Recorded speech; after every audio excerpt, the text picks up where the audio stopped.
Hello everyone, welcome back to Dev academy online classes. दोस्तों, आज हम पढ़ने वाले हैं श्रेणियों का अभिसरण। ये यूनिट 1 का लेक्चर नंबर 3 है, जिसमें हम पढ़ेंगे श्रेणियों का अभिसरण, कन्वर्जेंस ऑफ सीरीज। अभी तक हम क्या पढ़ रहे थे? कन्वर्जेंस ऑफ सीक्वेंस पढ़ रहे थे। अब हम पढ़ेंगे श्रेणियों का अभिसरण, कन्वर्जेंस ऑफ सीरीज। तो देखिए, इसमें हम क्या क्या पढ़ेंगे। इसमें हम पढ़ेंगे पहले तो कि श्रेणियां क्या होती है, ठीक है। उसके बाद उसका अभिसरण अपसरण के बारे में बात करेंगे, ठीक है। और उसके पहले पिछले लेक्चर में कुछ क्वेश्चन बच गए थे, उसको पहले कंप्लीट कर लेते हैं, फिर आगे बढ़ेंगे, ठीक है। तो चलिए आज की वीडियो स्टार्ट करते हैं। अगर आपको वीडियो अच्छी लगे तो लाइक कीजिएगा, अगर आप इस चैनल पे नए हैं तो चैनल को सब्सक्राइब करना ना भूलें, ठीक है। चलिए स्टार्ट करते हैं वीडियो। देखिए, कौशी की सीमा पर प्रथम प्रमेय, ठीक है। कॉसिस लिमिट क्या होता है? यदि कोई सीक्वेंस हमारे पास में है, वास्तविक संख्याओं का एक अनुक्रम है, ठीक है, सीक्वेंस ऑफ रियल नंबर, तब तथा लिमिट कोई फाइनाइट वैल्यू मिलती है, एल मिलती है, तब अगर सीक्वेंस की लिमिट एल मिलती है, तब उस सीक्वेंस का हर एक एलिमेंट का एडिशन एन तक, nth टर्म तक ऐड करने पर और एन से डिवाइड करने पर उसकी लिमिट भी क्या मिलेगी? एल के बराबर ही मिलेगी, ठीक है। ये हो गया कॉसिस फर्स्ट थ्योरम ऑन लिमिट। और कॉसिस सेकंड थ्योरम ऑन लिमिट क्या है? कॉसी का सीमा पर द्वितीय प्रमेय। मैं इसको प्रूफ नहीं कर रहे हैं, एग्जाम के पॉइंट ऑफ व्यू से उतना इंपॉर्टेंट नहीं है, लेकिन इसको आपको याद रखना पड़ेगा कि फर्स्ट थ्योरम क्या है और सेकंड थ्योरम क्या है। सेकंड थ्योरम है, मान लो कोई सीक्वेंस हमारे पास धनात्मक पदों का एक अनुक्रम है, तब ये दोनों आपस में बराबर होते हैं। मतलब कि कोई सीक्वेंस है, उसका nth टर्म का वो 1/n है, और उस nth टर्म का an+1/an निकाल लें, दोनों को डिवाइड कर दें, तो उन दोनों की लिमिट जो होती है, उन दोनों की लिमिट जो होती है इक्वल होती है करके बोला जाता है। इसका बहुत यूज होता है। अगर an+1/an है तो हम इस फॉर्म में निकाल सकते हैं। अगर an⁴1/n लिखा हुआ है, हम उसको चेंज करके इस फॉर्म बना सकते हैं। इसमें जो लिमिट आएगी, जो भी एल मिलेगी, वो भी इसकी भी लिमिट होगी, ठीक है। दोनों इक्वल है तो इसकी भी लिमिट होगी वो। क्लियर? ओके। देखो यूज कैसे होता है, पहले देखते हैं। फर्स्ट एग्जाम्पल हमारा 1+1/n whole to the power n का मूल्यांकन कीजिए। सबसे पहले तो इसको बाइनोमियल थ्योरम से एक्सपेंड कर लेते हैं। तो क्या होगा, बाइनोमियल थ्योरम से एक्सपेंड करेंगे तो 1+nc1 होता है, फिर nc2 होता है, यहाँ पे nc3 होती है, और यहाँ पे 1+nx plus n into n minus 1/2 into x², इस प्रकार का फॉर्म बनता है। तो इस प्रकार हम इसको विस्तार कर दिए, एक्सपेंड कर दिए, तो हमें ये वाला एक इक्वेशन मिला। इसके बाद में हम क्या करेंगे, हम करेंगे यहाँ पे जो भी n कट रहा है उसको कटा देते हैं। जैसे यहाँ पे n और n कट गया, ठीक है, क्या बचा? 1 बचा। यहाँ पे 1 था पहले से, यहाँ से n को अगर कॉमन निकाले थे, ये तो n यहाँ से कट गया, और यहाँ से n कॉमन निकालेंगे तो ये n भी कट जाएगा। क्या बचेगा? 1 - 1/n बचेगा। इसमें से n कॉमन निकाल लिए तो 1 - 1/n बचेगा। यहाँ पे n है, यहाँ से हम n कॉमन निकाले थे तो 1 - 1/n, यहाँ से n कॉमन निकालिए तो 1 - 1/n, n कॉमन निकालिए, 3n यहाँ से कट गए और n³ कट गया, ठीक है। अब सभी में कैसे वैल्यू बचे? 1 + 1 प्लस 1 - 1/n/2, 1 - 1/n, 1 - 2/n/3, इस प्रकार से वैल्यू बचेंगे, और लास्ट में n/n बचेगा, ठीक है, 1/n बचेगा। अब इसमें +1/n है, whole to the power n है, इसमें लिमिट लगा दिए। लिमिट जो है n टेंस टू इनफाइनाइट पे कन्वर्ज कर रहा है, ठीक है। ये किस पे जा रहा है? इनफाइनाइट पे जा रहा है। तो देखिए, ये तो 0 हो गया, ये भी 0 हो गया, ये भी 0 हो गया, लेकिन सामने का 1 बचा हुआ है, ठीक है। सामने का 1 जो है हर एक में बचा हुआ है, तो सब में न्यूमरेटर में क्या आ जाएगा? 1 आ जाएगा, और डिनोमिनेटर में फैक्टोरियल 1, फैक्टोरियल 2, फैक्टोरियल 3 इस प्रकार से मिलेंगे। जैसे ये 1 है, इसको 1/(1) कर सकते हैं, यहाँ पे 1 मिलेगा तो 1/(2) हो जाएगा, 1/(3) हो जाएगा। और ये किसका एक्सपेंशन है? ई का एक्सपेंशन है, ठीक है, ई का एक्सपेंशन है ये। ई टू पावर एक्स का एक्सपेंशन क्या होता है? 1 + x/(1) plus x² ((2) plus x³ ((3) इस प्रकार से इसका एक्सपेंशन होता है e टू पावर x का। अगर यहाँ पे 1 लिख दिया जाए तो सभी जगह पे 1 हो जाएंगे, तो वो e की वैल्यू हो जाएगी। ठीक है, तो वो e की वैल्यू हो जाएगी। तो देखो यहाँ पे e मिल चुका हमें, तो हम इससे निकाल लिए कि अगर 1 + 1/n यहाँ पे आता है और यहाँ पे भी n है, तो उसकी value n tends to infinite पे e मिलती है। ठीक है, याद रखिएगा। e की वैल्यू क्या होती है, एग्जैक्ट वैल्यू e की 2.7 समथिंग होती है, 2.71869 इस प्रकार ये इनफाइनाइट पर चले जाता है, क्योंकि e जो है एक इरेशनल नंबर है। e क्या है, एक इरेशनल नंबर है। ठीक है, चलिए आगे देखिए। अब बोला गया दर्शाइए कि n to the power 1/n equal to n tends to infinite पे 1 होगा। ठीक है, n to the power 1/n n tends to infinite पे 1 होगा। देखिए n इक्वल टू हम क्या मान लिए, अगर कॉसी का द्वितीय प्रमेय क्या कहता था कि limit n tends to infinite a n whole to the power, अगर 1/n है वो किसके बराबर होता है, limit of n tends to infinite a n + 1/an के बराबर होता है। तो हम यहाँ पे an को अलग से निकाल लिए, तो n क्या हो जाएगा, n हो जाएगा। n इक्वल टू n मिलेगा हमें, तो हम ले लिए n इक्वल टू n लेने पर, तो an + 1 क्या होगा, n + 1 n + 1 हो जाएगा। n + 1 की वैल्यू क्या होगी, n + 1 हो जाएगी। ठीक है, ये कॉसी का सेकंड थ्योरम है, याद रखिएगा।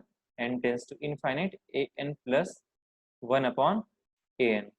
तो वो तो यहाँ पे लिखा हुआ है, देखिए इसको लिखना नहीं पड़ेगा आपको। देखिए यहाँ पे हम an + 1/n निकाल लिए, तो n + 1/n हो जाएगा। अगर दोनों साइड इसको डिस्ट्रीब्यूट कर दिए तो n कट गया, तो 1 बचा, तो 1 + 1/n यहाँ पे आ गया। ठीक है, तो ये जो वैल्यू है टेंस टू इनफाइनाइट पे तो 0 हो जाएगा, ये बचेगा 1। तो इसकी जो लिमिट होगी n टेंस टू इनफाइनाइट पे 1 होगी।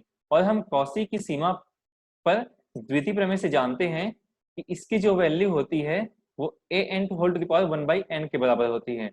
तो इसकी लिमिट क्या निकली, 1 मिली हमें। तो an to the power 1/n मतलब कि n to the power 1/n की वैल्यू भी क्या होगी, 1 के बराबर होगी। क्लियर है, ओके। चलिए फिर आगे बढ़ते हैं, फिर यहाँ से और क्वेश्चन मिलेंगे बहुत सारे जो कॉसी की सीमा पर द्वितीय प्रमेय को यूज करेंगे। बहुत ही इंपॉर्टेंट थ्योरम है, उसको अच्छे से याद रख लीजिएगा। देखिए क्वेश्चन नंबर 3 क्या कहता है, 2/1 whole to the power 1, 3/2 whole to the power 2, 4/3 whole to the power 3, इस प्रकार से n + 1/n whole to the power n और होल पावर में 1/n।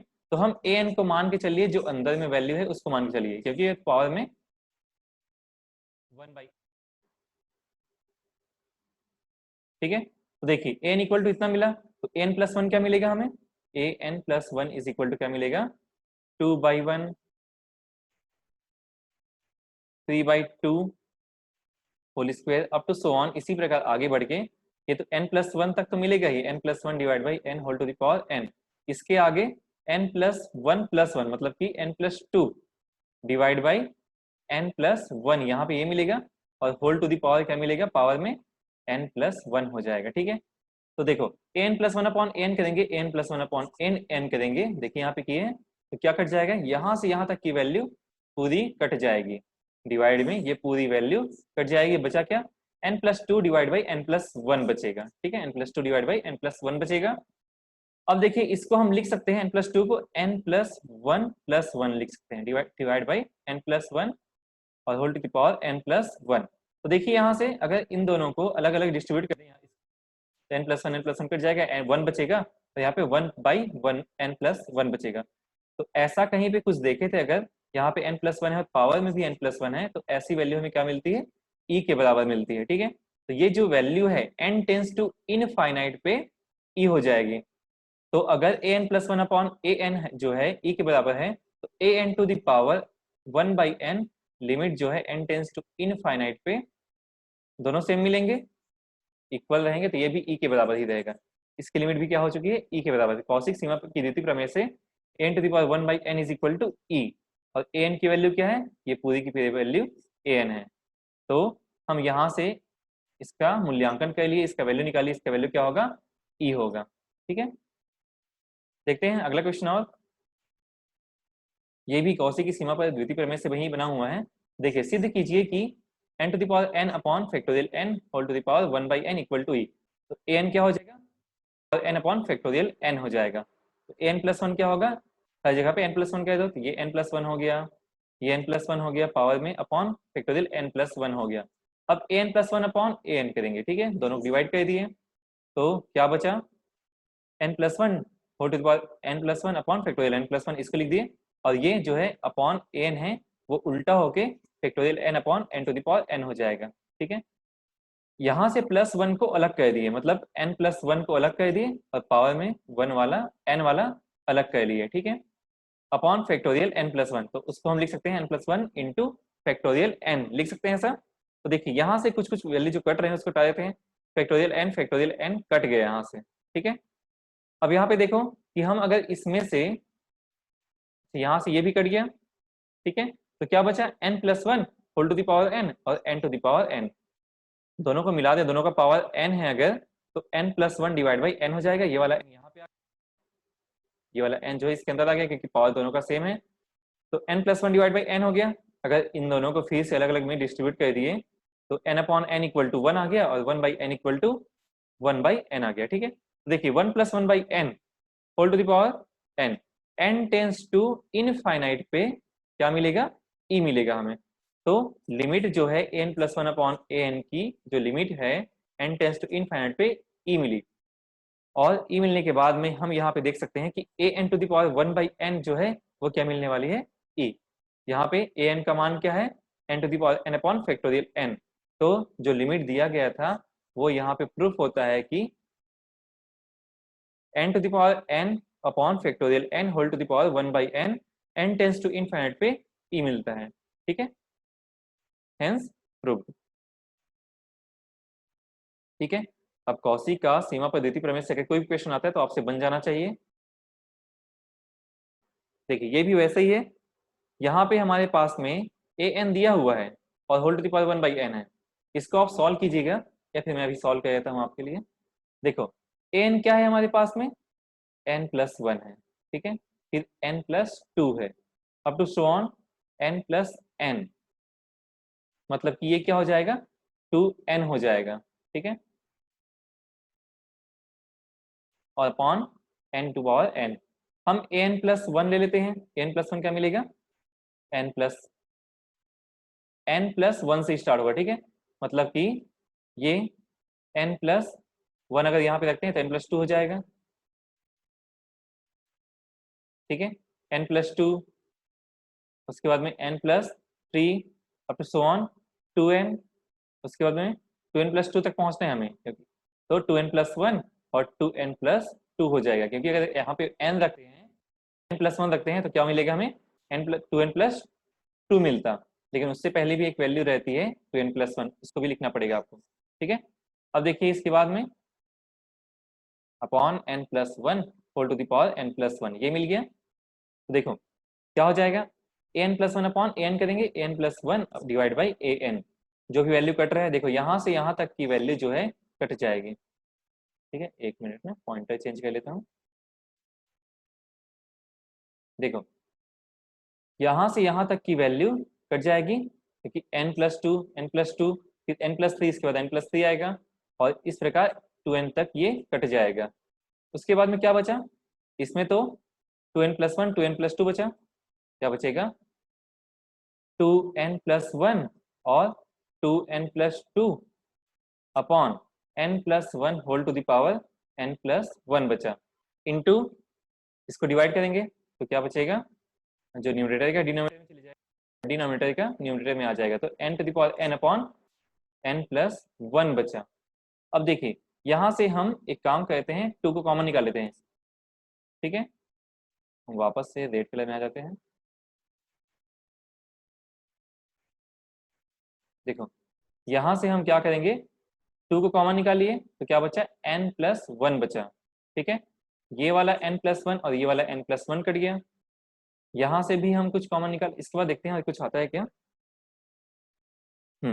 यहाँ पे टू बचा हुआ है, अगर यहाँ से n को कॉमन निकाल लें ठीक है, अगर यहाँ से n का कॉमन निकाल लेते हैं तो क्या बचेगा, इसके बाद में यहाँ से भी n कॉमन निकाल लेते हैं, यहाँ पे n 2 + 1/n बचा और इंटू 2, क्योंकि ये तो पूरा 0 हो चुका है, ये कट चुका है। और यहाँ पे क्या रहेगा, n कॉमन निकालिए, n to the power 1 + n common निकलेगा। ठीक है, n + 1 कॉमन निकलेगा तो क्या बचेगा, 1 + 1/n whole to the power n + 1 बचेगा इंटू। अच्छा, यहाँ पे पहले ये कहते हैं, इसको अलग कर लेते हैं, n + 1 जो है उसको पहले अलग कर लेते हैं। तो n + 1 यहाँ से अलग हो गया, n + 1 whole to the power n बचेगा। और यहाँ पे क्या बचा, n to the power n बचा। यहाँ पे तो ये वैल्यू कट चुका है। उसके बाद में क्या हो जाएगा, देखिए यहाँ से हम निकाल लेते हैं, n को निकाल लेते हैं बाहर, यहाँ से n को बाहर निकाल लेते हैं। तो n into two, n into 2 + 1/n into 2 into n to the power n upon, यहाँ पे क्या निकल गया, n कॉमन निकल गया तो 1 + 1/n, और यहाँ पे n to the power n common निकलेगा 1 + 1/n whole to the power n। ठीक है, देखिए अब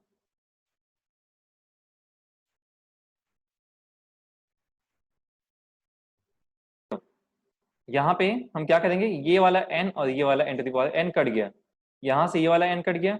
अब हम इसको n tends to infinite apply कर देते हैं। ठीक है, an + 1 अपॉन an है हमारे पास में, इसमें लिमिट अप्लाई कर देते हैं, limit n tends to infinite पे क्या मिलेगा, यहाँ पे भी अगर limit n tends to infinite apply कर दिए, ये वाला 0 हो जाएगा, ये वाला 0 हो जाएगा, और ये वाला पूरा वैल्यू क्या मिलेगा, लिमिट जो है 1 + 1/n whole to the power n है, n टेंस टू इनफाइनाइट है, तो इसकी वैल्यू e मिलती है। तो यहाँ पे तो e मिला, ठीक है, और यहाँ पे क्या मिला, बाकी सब 0 हो गए, यहाँ पे 2 मिला, ये वाला 2 बचा और ये वाला 2 बचा, तो 4 हो गया। मतलब कि इसमें अगर लिमिट अप्लाई कर रहे हैं, इसमें अगर लिमिट अप्लाई कर रहे हैं तो यहाँ पर का 2 बचा और यहाँ पर का 2 बचा, मतलब कि 4 बचा, और नीचे जो है e मिल, तो ये e हो जाएगा। तो यहाँ से प्रूफ होता है कि इसकी जो वैल्यू होगी, इसकी जो लिमिट होगी वो क्या होगी, 4/e होगी। ये किसके बराबर होता है, an whole to the power 1/n के बराबर होता है। और an क्या है, यहाँ पे जो an लिखे वही हमारा an हो जाएगा। ठीक है,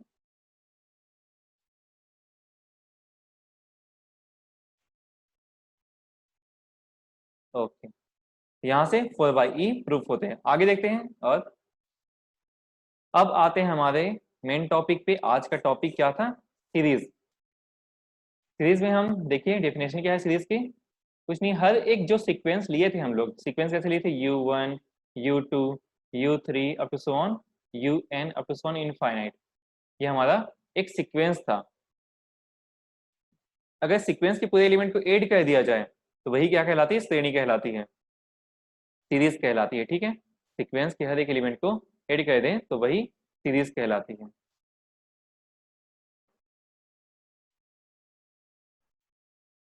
तो देखो, एक अनंत श्रेणी या केवल श्रेणी कहलाती है वो, और इसको हम समेशन ऑफ un से डिनोट करते हैं, या फिर summation of n = 1 to infinite से डिनोट करते हैं। देखो यहाँ पे यदि श्रेणी, अगर श्रेणी का प्रत्येक पद ऋणात्मक हो, अर्थात un का हर एक एलिमेंट ग्रेटर देन और इक्वल टू 0 हो, तो ऋणात्मक पदों की श्रेणियां कहलाती है। जो श्रेणी होगी वो ऋणात्मक पदों की श्रेणी होगी, सीरीज ऑफ नॉन ऋणात्मक, series of non negative terms. ठीक है, series of non negative terms, यही हमारा टॉपिक है। ये तो हो गया हमारा सीरीज।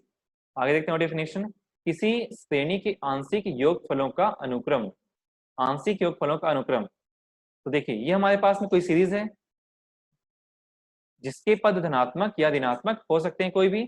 अब इसके आगे देखिए एस एन हमारे पास में है, u1 + u2 + up to so on un, तब श्रेणी समेशन ऑफ un के प्रथम n पदों का योगफल है ये, तब एस एन की दी गई श्रेणी प्रथम n पदों का आंशिक योगफल कहलाता है। ठीक है, n पदों की दी गई श्रेणी प्रथम n पदों का आंशिक योगफल कहलाता है।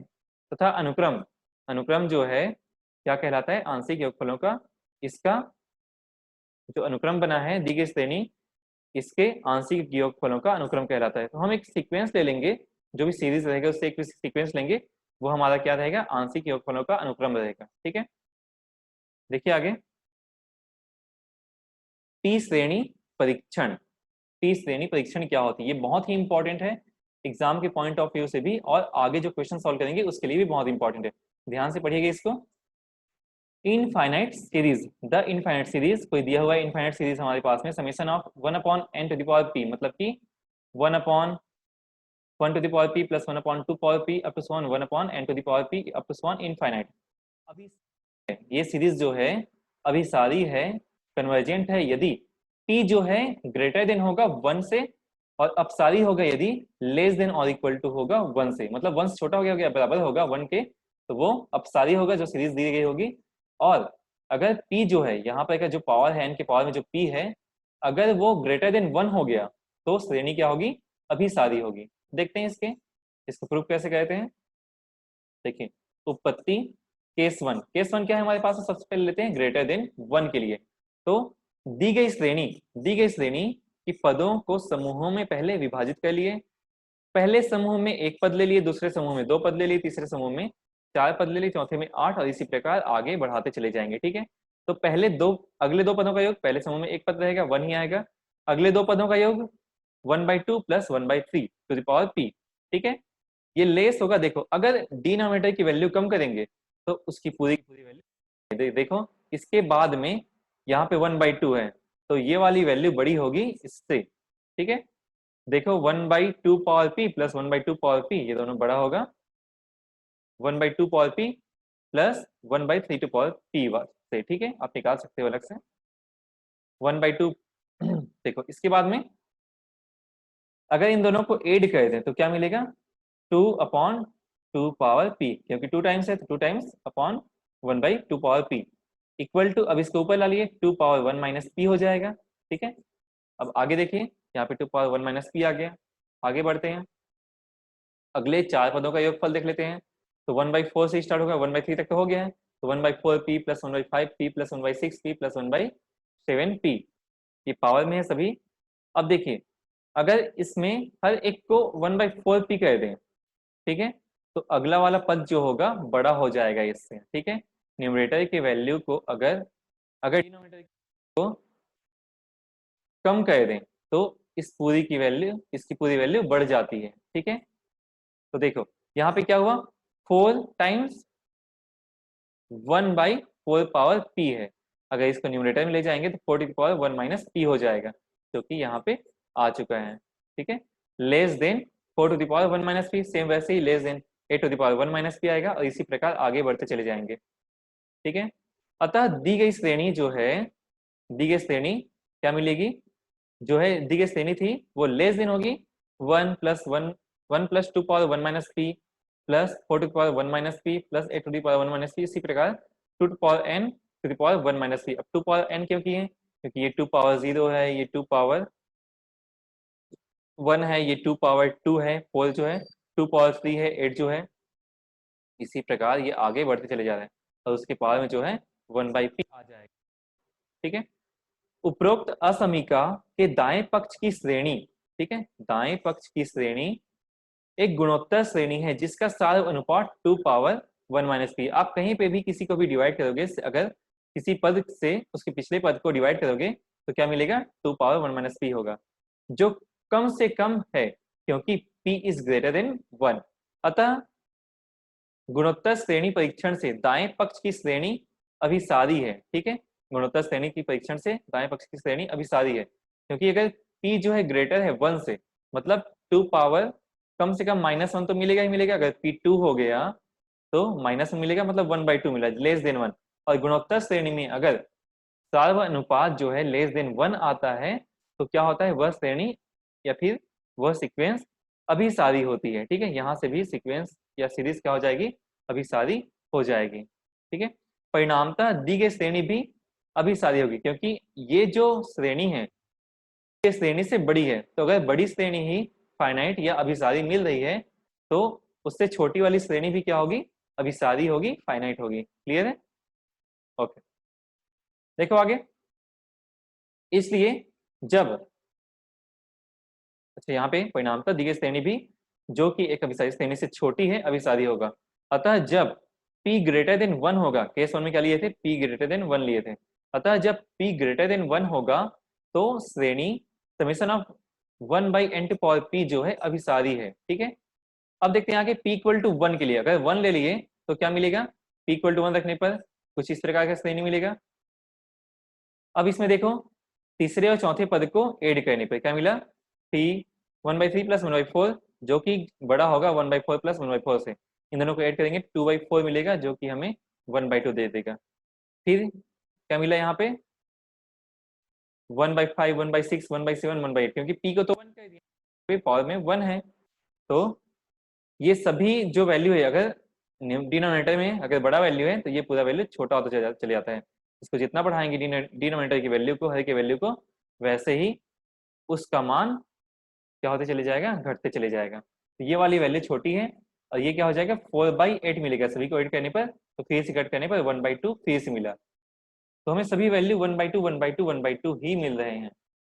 देखो यहाँ पे भी 1/2 मिला और इसी प्रकार आगे भी, इसलिए दी गई श्रेणी जो है बड़ी होगी, देखो यहाँ से बड़ी थी, पहले ही हम बड़ा मान के चल रहे हैं, ये तो 1/3 प्लस 1/4 बड़ा है 1/2 से, अगला 14 पद जो है बड़ा होगा 1/2 से, अगला जो 8 पद होगा वो बड़ा होगा 1/2 से। ठीक है, यहाँ से 1 से बड़ा 1/2 से बड़ा 1/2 से बड़ा, राइट साइड के सभी वैल्यू को हम ऐड कर दिए और लेफ्ट साइड में क्या है, जो श्रेणी है वो हमें दी गई है। अतः अगर हम हाफ हाफ को भी ऐड करते जाएंगे इनफाइनाइट टाइम, तो वो क्या हो जाएगा, इनफाइनाइट हो जाएगा। याद रखना, अगर हाफ हाफ को भी ऐड करते जाएंगे इनफाइनाइट टाइम तक तो वो इनफाइनाइट हो जाएगा। क्लियर है, अतः दी गई श्रेणी क्या होगी, अब सारी होगी। इनफाइनाइट हो गया, हमें फाइनाइट वैल्यू नहीं मिला, मतलब दी गई श्रेणी अपसारी है, ये वाली श्रेणी अपसारी है अगर, तो दी गई श्रेणी उससे बड़ी है तो वो भी अपसारी होगी, क्योंकि छोटी श्रेणी अगर अपसारी है इनफाइनाइट मिल रही है तो उससे बड़ी श्रेणी भी क्या होगी, अपसारी होगी। क्लियर है, ओके। देखो इसके आगे, अब जब p लेस देन 1 है, ऋणात्मक भी हो सकता है, ठीक है, श्रेणी p जो है ऋणात्मक हो सकता है, यहां भी दी गई श्रेणी क्या है, greater than 1 plus 1/2 plus 1/3 plus 1/4 है, क्योंकि दी गई श्रेणी क्या है हमारे पास में p है, तो p में अगर मतलब दी गई श्रेणी हमारे पास क्या है 1 टू पावर p है, अगर इसमें -2 कर देते हैं तो क्या मिलेगा, n² मिलेगा। ठीक है, जो कि बड़ा होगा इन सभी वैल्यू से, अगर n इक्वल टू 1 रखते हैं तो 1 मिलेगा, n इक्वल टू 2 रखते हैं तो ये तो 1/2 मिला, और यहाँ पे क्या मिलेगा 1/2 का स्क्वायर मिलेगा। ठीक है, तो यहाँ से हम देख सकते हैं कि राइट साइड की वैल्यू से लेफ्ट साइड की वैल्यू बड़ी है, और अगर इसमें ये तो पूरा वैल्यू अगर ऐड किया तब तो इनफाइनाइट हो ही जाएगा, अगर हम सिर्फ 1/2 1/2 1/2 को बस ऐड करते जाएंगे तब भी वो इनफाइनाइट हो जाएगा। ठीक है, अतः अगर यही श्रेणी जो है अपसारी है, ठीक है, इक्वल में ही ये 1/2 1/2 से बड़ा था ये वाला श्रेणी, अगर इक्वल से भी और छोटा ले तो वो तो बड़ा होगा ही होगा।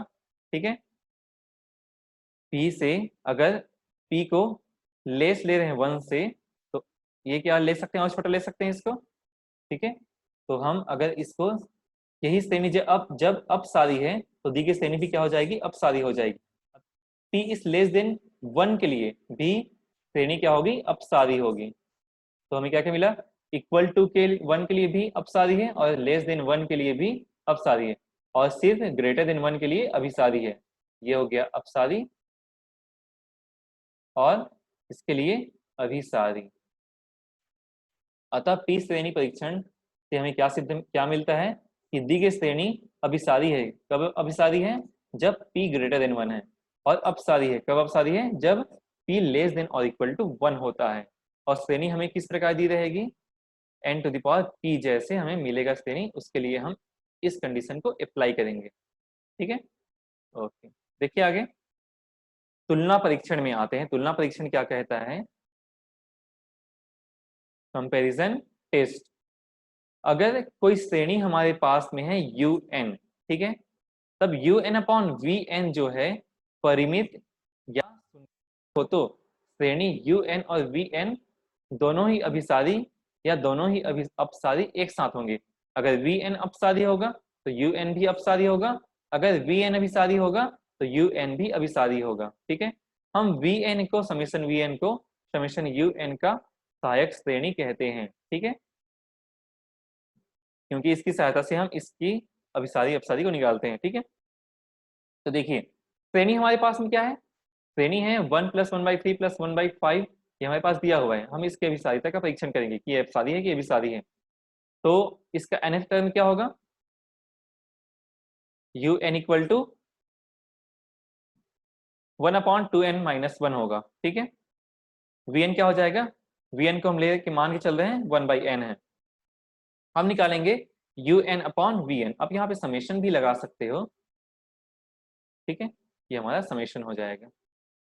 तो U N upon V N equal U N क्या हो गया 1/2n-1, तो 1/2n-1 ये मिला।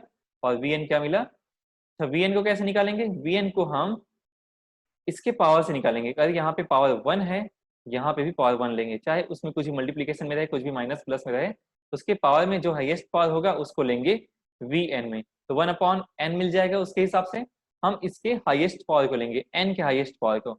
अगर यहाँ पे n/n क्यूब रहता तो न्यूमरेटर में हाईएस्ट पावर क्या है 1 है, और यहाँ पे क्यूब है, तो इसको अगर माइनस कर दिया जाए तो 1/n² तो मिलेगा ही मिलेगा। तो इसको नीचे ला दें तो 1/3-1 हो जाएगा, n⁻³ हो जाएगा, तो 1/n² मिलेगा।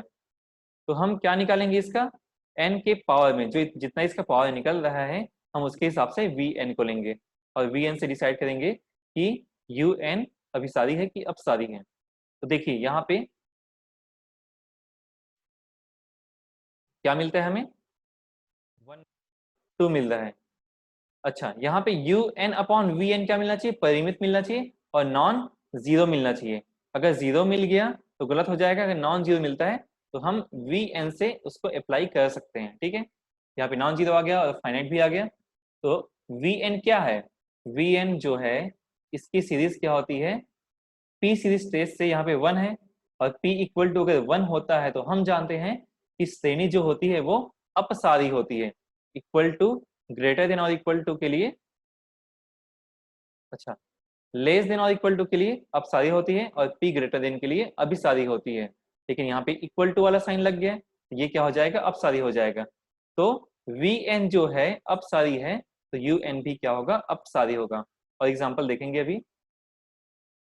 ठीक है, जो vn का un/vn का मिला था 1/2 मिला था, जो कि एक परिमित शून्येतर राशि है। अतः तुलना परीक्षण से प्रयुक्त किया है कि पी श्रेणी परीक्षण से सहायक श्रेणी क्या मिला, हमें अपसारी मिला। अतः तुलना परीक्षण से दी गई श्रेणी भी अपसारी होगी। ठीक है, देखो एक एग्जांपल ले लेते हैं। एग्जांपल में un हमारे पास क्या मिला, un equal to 2n-1 upon n×n+1 into n+2।